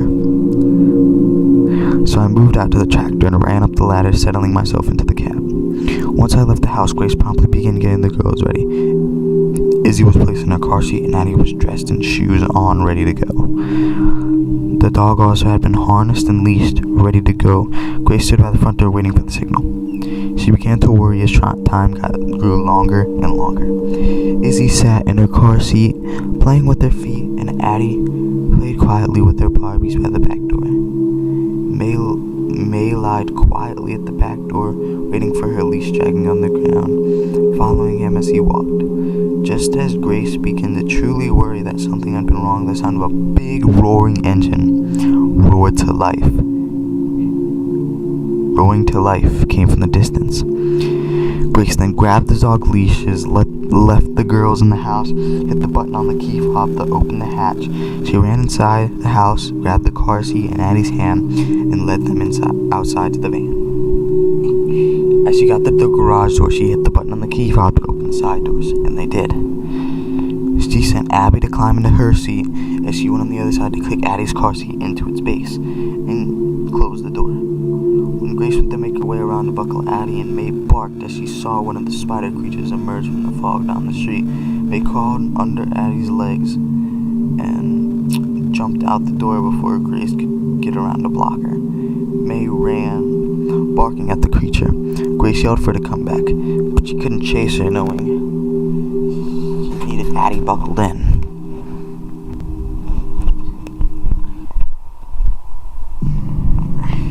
May ignored Grace's calls and ran to the creature, leaping and biting it. The creature spun as it let out a scream and met eyes with May. May cowered back, but unable to break eye contact with the spider. The spider leapt at May, landing on her back and sinking its mandibles into her back and disrupting her view from the creature's eyes. May regained the ability to move, yelped in pain as blood ran down her back from the bite. She shook the creature off and turned in for her own attack. As she turned, she again locked eyes with the creature and it froze in place a second time. Grace watched in horror with tears in her eyes as the spider held May in place with its mind-assaulting gaze. A lurker came running from May's side and tackled her. May yelped and cried in pain, but her cries were cut short as the lurker plunged its sharp flesh straws into her side, killing her and beginning to feed on her. The spider kept closer and began eating her as well. Grace cried as she started the car. "Mommy, May is crying," Addie said as Grace floored out of the driveway towards the beast. Grace began to yell in anguish as she picked up speed and hit both creatures. The van rumbled and bounces over the two beasts, killing them and mangling both bodies. Through the tears in her eyes, she sees in the rearview mirror the bloodied, lifeless body of her beloved family pet and two piles of broken bones, flesh, and purple blood that made up what was left of the two bodies of the creature that had murdered May. I got settled in the cab, inserted the key, and twisted it to bring the massive tractor to life. I pressed the throttle lever all the way up and shifted it into the lowest gear to give myself the most torque. I pressed the gas and drove out of the lot and down the road towards the gas station and the roadblock I was supposed to meet Grace at. I really hope everything is going okay on her end, I thought to myself as I drove down the road. The enormous amount of noise at the giant tractor attracted animals to my location, and as they ran to the street to the front of me, a smile grew on my face. The creatures that had tormented us for over the past 3 weeks didn't even cause a bump as they disappeared beneath the treads of the tractor. When I reached the roadblock, I didn't even slow down. The tractor made contact with the Humvees. It pushed them out of the way with ease. Once they were out of the way, I pulled the tractor off to the side of the road and waited. My wait wasn't very long before I saw the van's headlights pierce through the fog and Grace skidded to a halt along the side of the tractor. I switched the tractor off, grabbed the bow, and got out of the cab. I rushed to the ladder and quickly got into the passenger side of the van. As soon as the door closed, Grace takes off down the road. "Daddy, May is crying," Addie called out from her seat. "No, she's not, sweetheart. Wait, where's May?" I responded, and Grace broke into tears and pulled the car to the side of the road and stopped. "She ran to attack one of those spider things while I was loading the girls," she said between sobs, and then proceeded to tell me what happened when she had completed her story of events that had transpired during her escape. I looked back into the van with tears in my eyes at my family that was now missing one of its members. Rage bubbled inside of me, a pure hatred for the situation, and even more so the creatures that had taken my dog from me.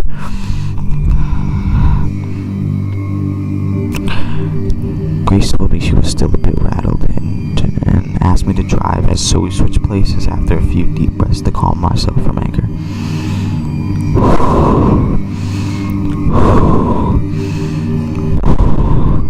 I shifted into drive, pressed the pedal, and continued down the road onto the ramp of the interstate.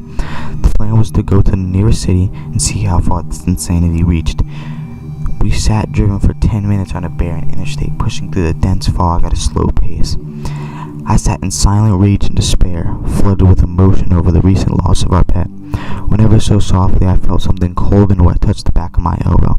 I looked down to see Bodhi had made his way to the front of the van and solemnly placed his head on the center console, resting his nose against my arm. He looked up with sadness in his eyes, and the action of his loving, huge-hearted animal caused both me, Grace, and I to burst into tears. Half a minute further, and there was an exit for a rest stop, one that I passed every morning and every night that I left work and returned home later that evening.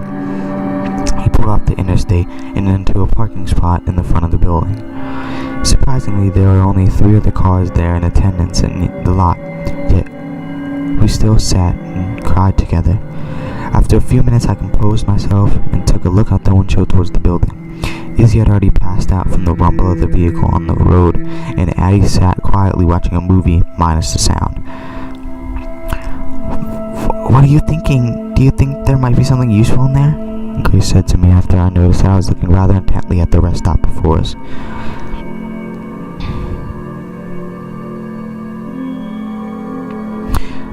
Just being out of the town makes me feel safer, but that has vending machines that could be breakable glass, so we can find a few things from that. I doubt that there would be anything more cleaning supplies besides that in there, but though I responded.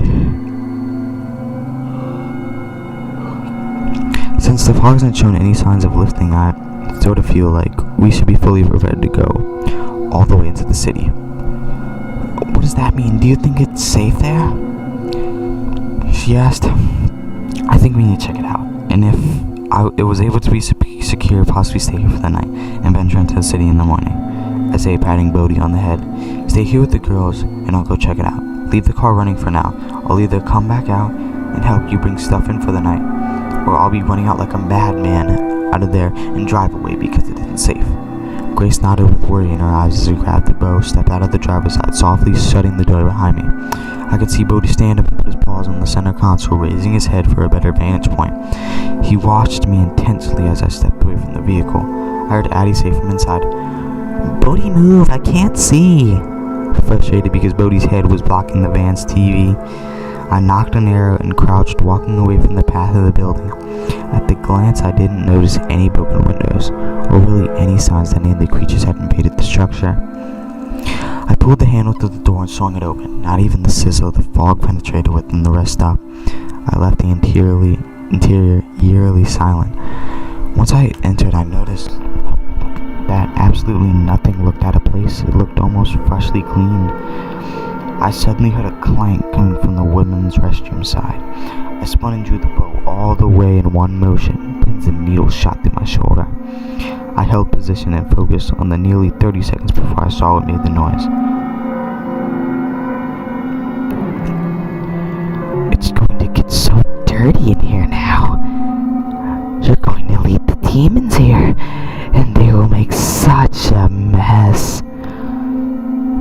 The words rang out with an almost psychotic chuckle sound in the voice. Slowly from the bathroom came the sound of wheels on tile. I saw a yellow mop bucket emerge from the doorway first. Dark crimson fluid swirled, with the scented purple fluid filled and spilled over the side of the basin.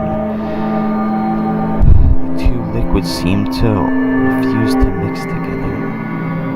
A wooden handheld mop from the bucket, broken from its point of 3/4 the way up. The pointed tip dripped with the same crimson fluid. A yellow gloved hand spotted with various drips of the 2 different liquids grasped the handle halfway up. A tall, spindly man ran a classic janitor's uniform was all tattered up and torn. The man himself had various cuts and wounds all over him, most corresponding with the rips in his clothes. As the man came fully into view, he cackled madly at me and cocked his head sideways, giving me the same look a terrier does when it's confused. He smiled excessively wide, revealing jagged and broken teeth. Blood dripped from his wounds, and it looked like he had taken some of the blood and used to give himself some sort of demented clown makeup. demons here, then it will be your mess I'll have to clean up. He said, "What happened to the people from the cars outside?" I asked, but I'm not sure why I did. I knew damn well that this person had clearly lost the grip on reality. He cackled again before answering. "They would have brought the beast. The one that screams inside your mind." He took another step.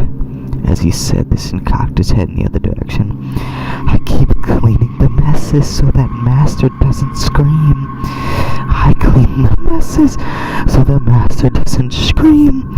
He got louder as he began to repeat his sentences. "I clean the messes so that the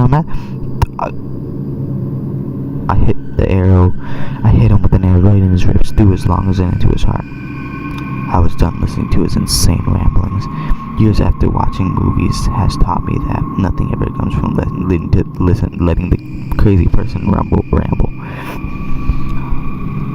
I walked to him, pulled my arrow back out, and re-knocked it, readying it for the next shot needed. I searched the women's bathroom first. That's where the man emerged.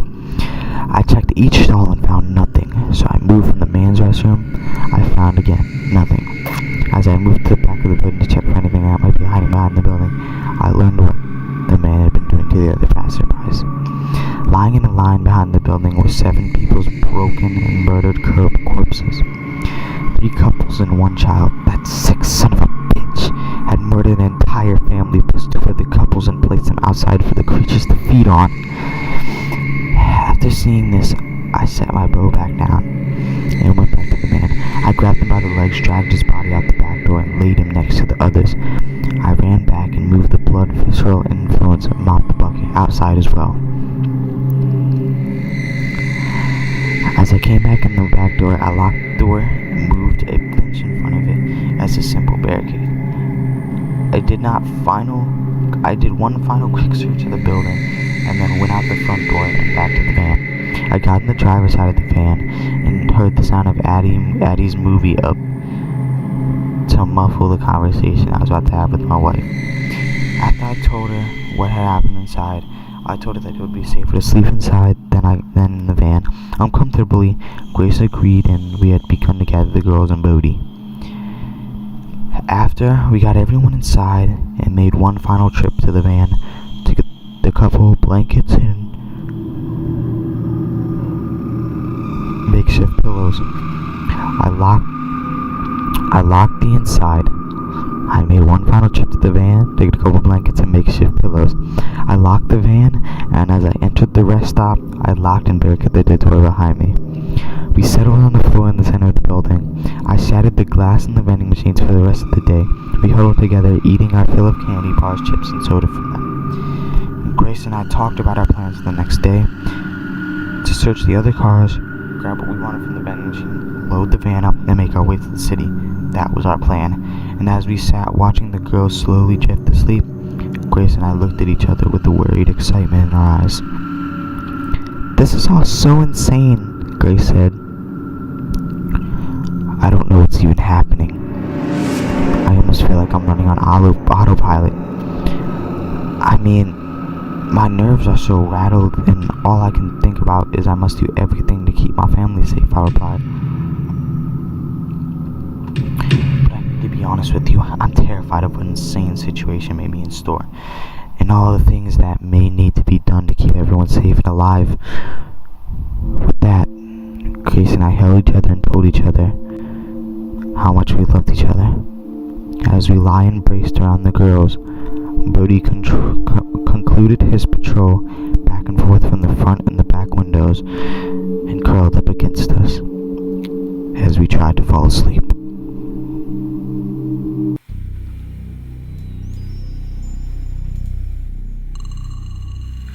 Daddy, can you open these for me? I awoke to Addie holding a pack of potted donuts in my face she had pulled from the vending machine. I hadn't even realized I had fallen asleep last night, and I missed the slumber having it now fleeting me. Daddy, open this, please, Addie repeated. Ugh, okay. Yeah, sure thing, sweetheart. I groggily responded, sitting up and taking the small package from my daughter's tiny hands. I tore the plastic open and handed it back to her. "Thank you, Daddy," she said as she sat back down next to Bodhi. She shoved an entire mini donut into her mouth and then gave the following one to Bodhi, whom was all too happy to accept. Once Grace and the girls were settled eating vending machine breakfast, I walked to the back door, removing the barricade, unlocked the door, and prepped my bow before scanning the area. After about 1 minute of listening and looking out the glass, I opened the door. Creeping over to the line of dead bodies that the crazed janitor had made, I set the bow down and started checking pockets for keys or weapons.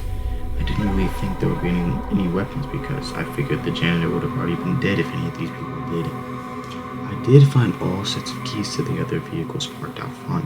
There were 2 smaller cars and 1 big lifted truck. Sadly, none of them looked at first glance that they had much for supplies.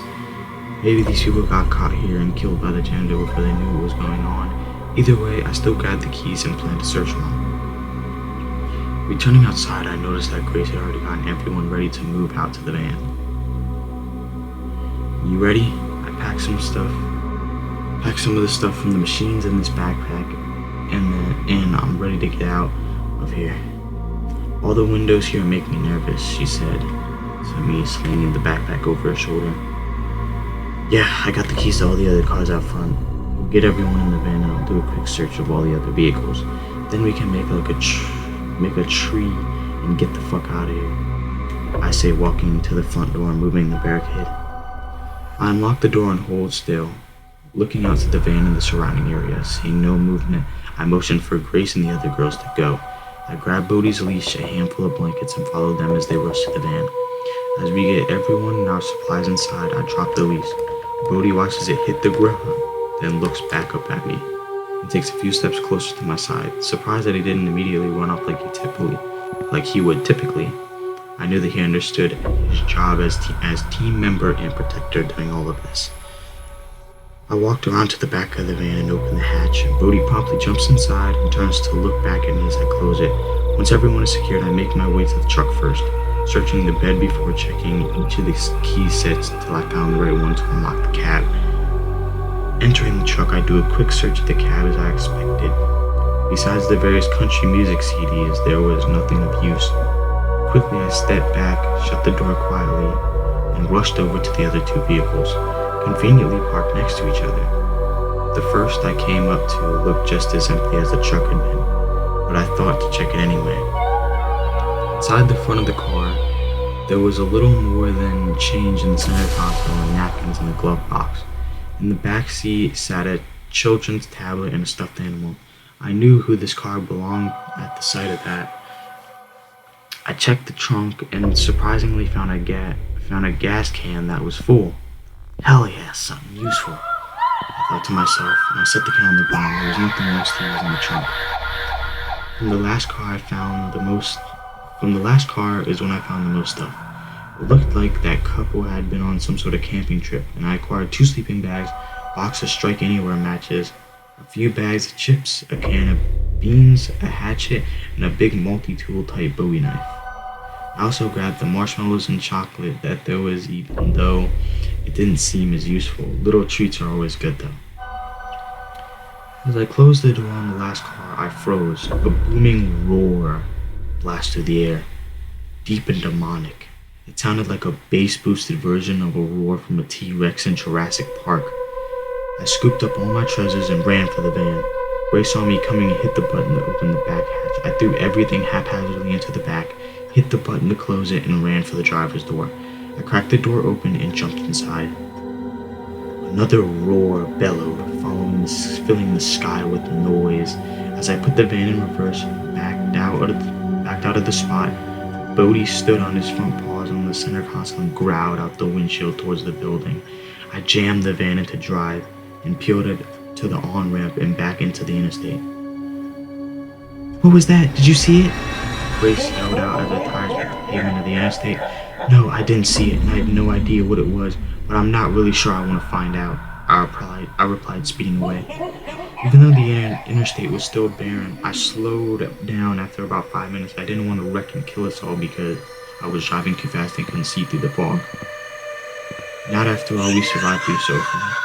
I'm glad I did too, because just as we came within a mile from the city, we began to see vehicles off the side of the road. This is beginning to feel more and more like a bad idea, Grace said to me after we passed the fifth vehicle on the side of the road. The one had all the windows shattered, and the following we found was crushed. I mean, it was truly crushed. It looked like it had a wrecking ball dropped onto it. We stopped at the first stoplight, not because the light was red, but because we were met with more wrecked cars in the middle of the intersection. Stopping gave us a minute to contemplate an important decision we needed to make. Do we drive around the pileup and deeper into the city? Or do we turn around and head back the other direction?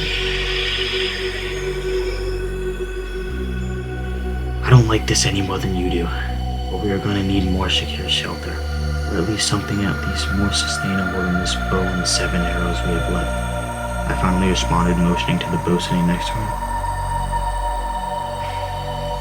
We don't know how far this goes, and we don't know what we'll run into later, and we sure as hell don't know what's making that roar back at the rest stop.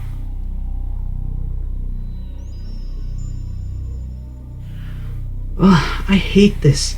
You're right, I really don't like this, but it's something we're gonna need to do sooner or later. Right now it seems pretty quiet. There's a gun shop just up the road, then a few grocery stores near it, and Dick's that's relatively close to the area too, she says, shaking her fist in the air. Exactly. And we could hit all those without having to go very deep in town. Once we do that, then we can make a plan for finding somewhere to settle down and be secure and safe, I say. Mommy, I want my cup, Addie yells from the back. Grace reaches back and grabs Addie's sippy cup and fills it with apple juice she snagged from the vending machine. Bodie chuffs as Grace hands the cup back to Addie, and I press the gas to move around the wreckage and down the road to the first stop.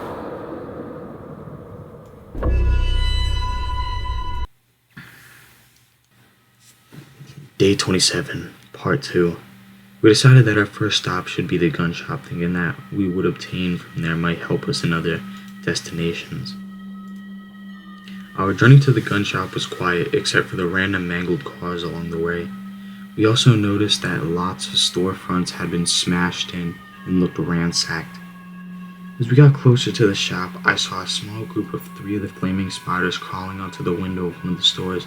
Seeing this solidified that there were in fact creatures in the city. How many and which ones I still don't know and don't really want to know. We made it to the gun shop without incident. As we saw in the parking lot, I noticed that the place looked like it had been untouched, meaning one of 2 worrying things. Either nobody else thought to raid it when shit started going down, or someone was already barricaded inside ready to shoot anything that moved. The first option being worrisome because that meant that everything had happened so fast in town that nearly everyone would be dead. The second being worrisome for obvious reasons. I looked at Bodie before opening the door. He was lying down at Addie's feet, meaning he didn't sense anything of immediate concern. I looked at Grace and took a deep breath. Shutting the door softly behind me, I crept up to the door, placing my hand on the handle. I tried it. It wasn't even locked. Something seemed off. I stood to the side and swung the door open. Just as I thought, a shot rang out, blowing a hole in the door. A few seconds I peeked through the doorway. A string had been tied to the door into a shotgun mounted on a chair as a booby trap. Hey, is there anyone in here? I whispered, yell into the building. No answer. I crept my way inside and soon realized that someone had set up the trap and left, leaving me in an empty building. It was amazing. As I stepped into the main room, I quickly grabbed more arrows and more hunting heads for them. I walk over to the guns and grab a .45 cal pistol, and then I see it. My favorite gun. A Desert Eagle 50 AE, a beautiful 50 cal hand cannon of a pistol. I grabbed it and as much ammo as I can carry for both guns. Then I turn, and from the wall, I grab a 12 gauge pump shotgun and a .308 scoped rifle. I grabbed loads of ammo for those as well, stuffed it onto my backpack, and ran back to the van. As I stepped out to the door, I was met with a horror of one of the spider creatures on the hood of the car, and had Grace and the girls hiding while Bodhi was locked, frozen in the creature's paralyzing gaze. Trying to avoid bringing more of them, I dropped the bag and drew the bow.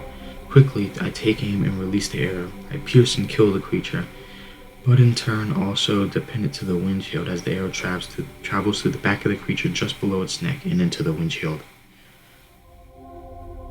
To grab the arrow back out, I had to have Grace unscrew the head of it and pull it back out.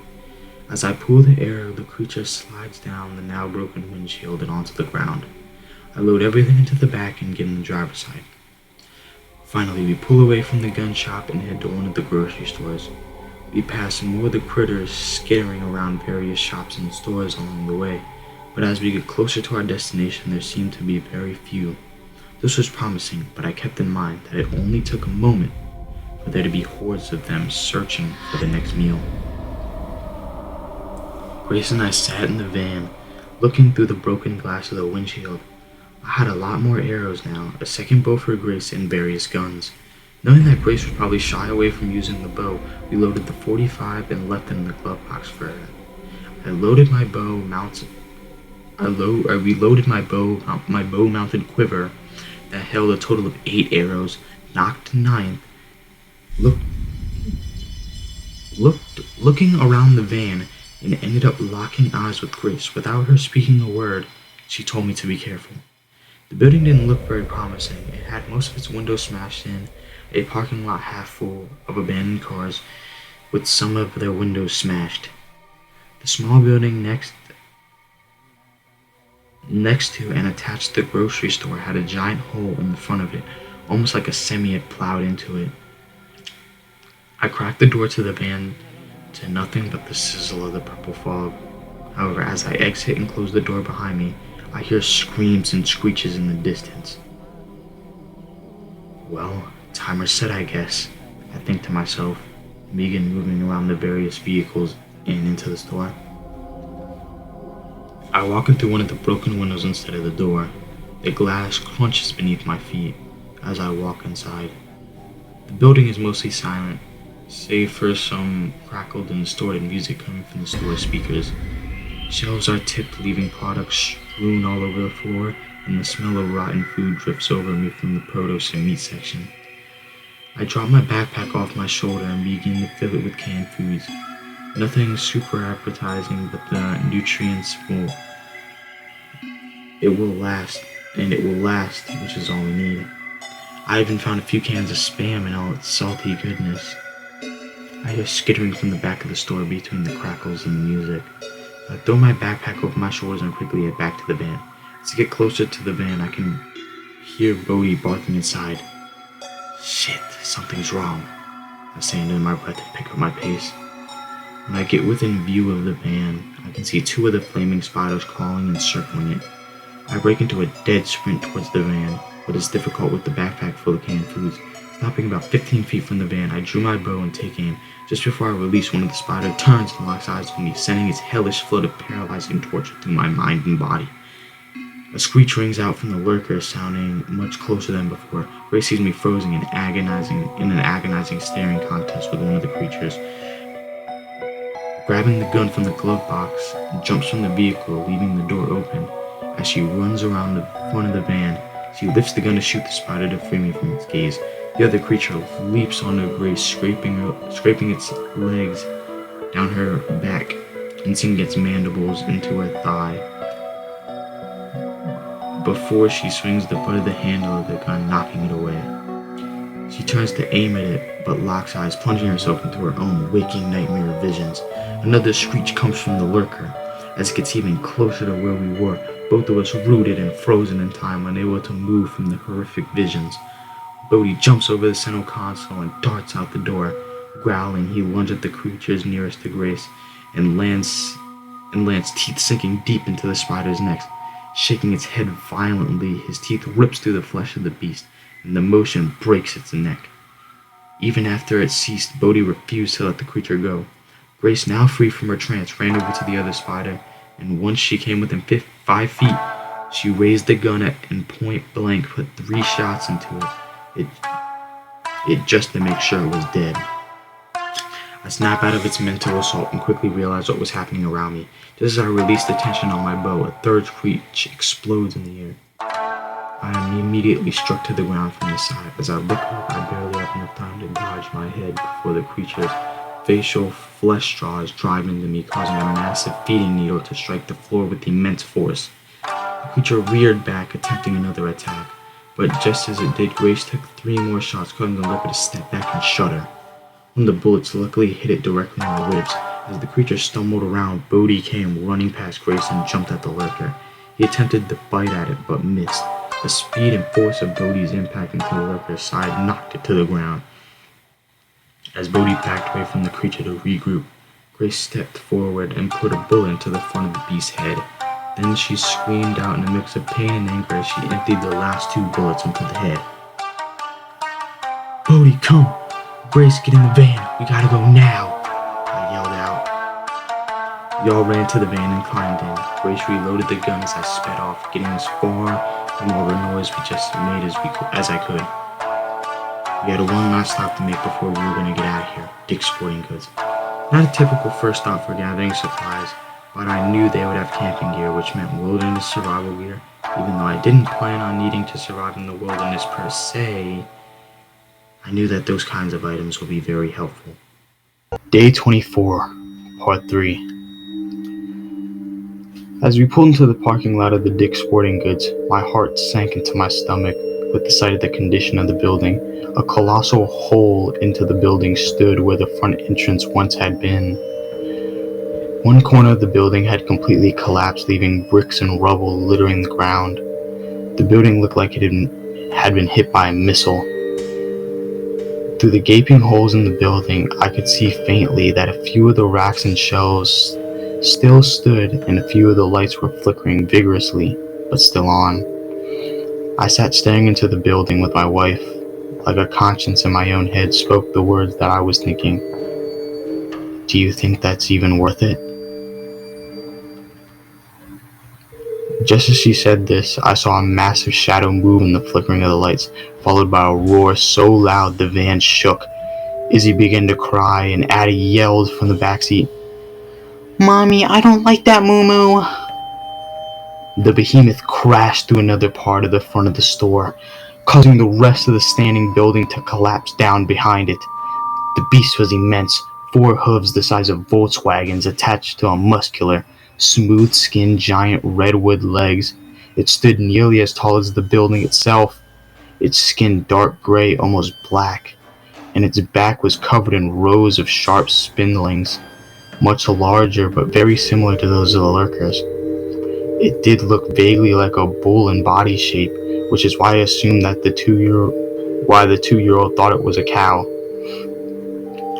A thick and muscular neck held up the massive nightmare I would call its head. Spiked mandibles like those from the spiders surrounded a huge gaping maw, filled the rows of teeth, each the length of my leg and just as thick.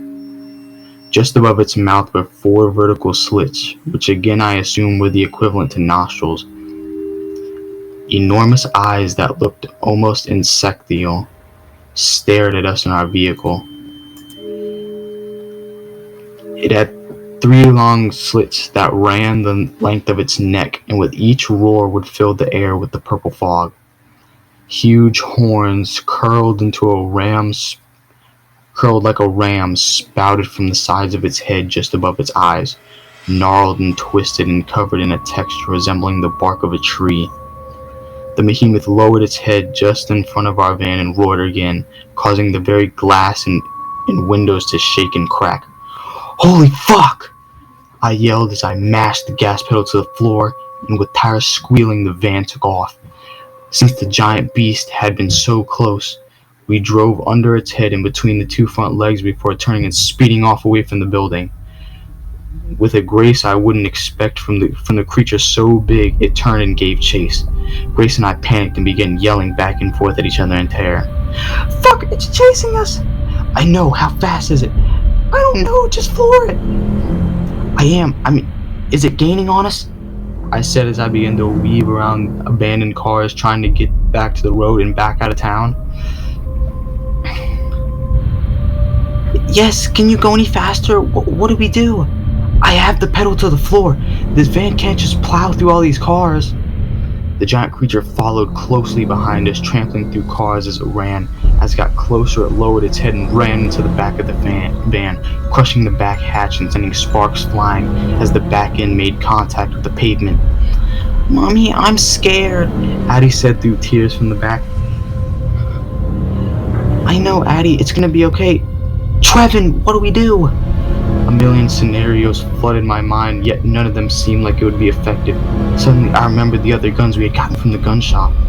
Given the size of the beast, I didn't think anything short of a nuke was going to kill it, but maybe I could just slow it down so we could get away. Climb in the back and grab the 2 big guns and the ammo for them, I yelled, trying to sound as confident in my plan as possible. Load the shotgun, then we are going to have to switch places, and I'm going to try to shoot it from out of the side windows. By the time we had made it onto the main road, which meant fewer cars in the middle of the road, we were going to pick up speed better. The beast lowered its head and nudged the back of the van again, crushing the hatch in a little further. Which one's the shotgun? Grace yelled at me, scrambling over the center console to the back of the van. The long one that doesn't have a scope on it, I responded as I watched the needle in the speedometer climb now that we were on some sort of straightaway. Got it. How do I load it? Never mind. No time. Just grab it in the ammo and trade me seats. Grace set the gun in the ammo boxes behind the center console and hopped half into the passenger seat as I set the cruise control. She grabbed the wheel as I wiggled my way over the seat and into the back. Grace slid into the driver's position, clicked the cruise off, and floored the pedal.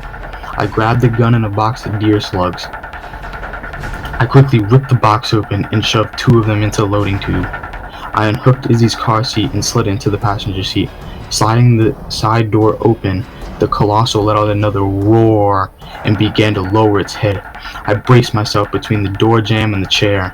I pumped the shotgun to load a shell and tried my best to take aim at the beast's eye from a bouncing and moving vehicle.